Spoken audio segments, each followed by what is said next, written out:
आप कन्नड़ से नगर अध्यक्ष के लिए उम्मीदवार है और इसके पहले भी आपका कार्यकाल रह चुका है, माजी नगर अध्यक्ष रह चुके हैं आप।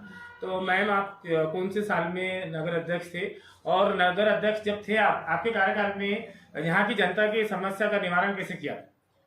मैं 2006 से राजकारण में हूँ। 2006 से 2009 तक मेरा कार्यकाल रहा, 2.5 साल का। उसके बाद में 2016 से तो 2021 तक 5 साल का कार्यकाल रहा। और ये मेरे जो कार्यकाल में बहुत कुछ जो काम किए हमने, बताने के लिए बहुत कुछ है, लेकिन जो नागरिकों की जो बेसिक समस्या रहती है, रास्तों की रहती है, फिर लाइट्स रहते हैं, फिर स्वच्छता रहती है, ये जो बेसिक समस्या है उस पर हमने बहुत काम किया। और अलग अलग उपक्रम यहाँ पे हमने चलाए हैं, बहुत सी शासन की योजना भी हमने यहाँ पे लाए।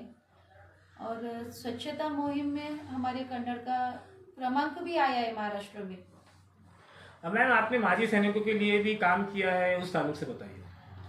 माजी सैनिक के लिए हमने कन्नड़ नगर परिषद के एक ठराव लिया था कि जो जितने भी माजी सैनिक है उनको टैक्स फ्री, मतलब नल पट्टी हो या घर पट्टी हो, उनको टैक्स फ्री माफ़ करना। और अपनी कन्नड़ नगर परिषद ये महाराष्ट्र की नंबर 1 नगर परिषद थी कि इन्होंने माजी सैनिक को टैक्स फ्री किया करके। मैम, आपका शिक्षण कहाँ तक हुआ और यहाँ की जो जनता है, महिलाएं हैं, तो उनके लिए घरकुल की आवास की स्कीम और दूसरी भी योजना रहती है, तो उसका लाभ कैसा दिलाया? मेरा शिक्षण D.Ed B.Ed है। और जो घरकुल योजना है वो हमने एकदम पारदर्शक तरीके से जनता तक हमने पहुंचाई है, मतलब उसमें कोई भ्रष्टाचार होना नहीं, इसलिए हमने पारदर्शक उसमें रखा और नागरिकों को बुला के उनको घरकुल योजना उन तक पहुंचाई है। और दूसरा एक है शौचालय और स्वतंत्र शौचालय योजना एक आई थी, उसमें शासन 12,000 रुपये देती है, लेकिन 12,000 में अपने को पता है कि कुछ हो नहीं सकता, इसलिए नगर परिषद में हमने एक ठहराव लिया था, वो 12,000 में 5,000 और उनको नगर परिषद के से उनको दे के ऐसे 17,000 स्वतंत्र शौचालय योजना में हमने नागरिकों को ये योजना का लाभ दिलाया है। कन्नड़ की नगर पालिका में जो सभासद जीत कर आते हैं, तो कितने की संख्या है और ऐसी यहाँ पर कौन सी मोटी समस्या है आपकी दिली ख्वाहिश कि आप नगर अध्यक्ष बने तो सबसे पहले उसका निवारण करें?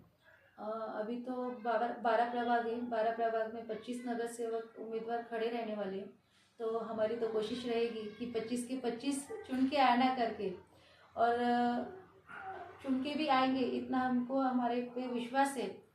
और जो चुनने के आने के बाद हम नागरिकों को इतना आह्वान करेंगे कि जहाँ जहाँ ओपन स्पेस है वहाँ पे उद्यान होना, और उद्यान करने का हमारा एक संकल्प है।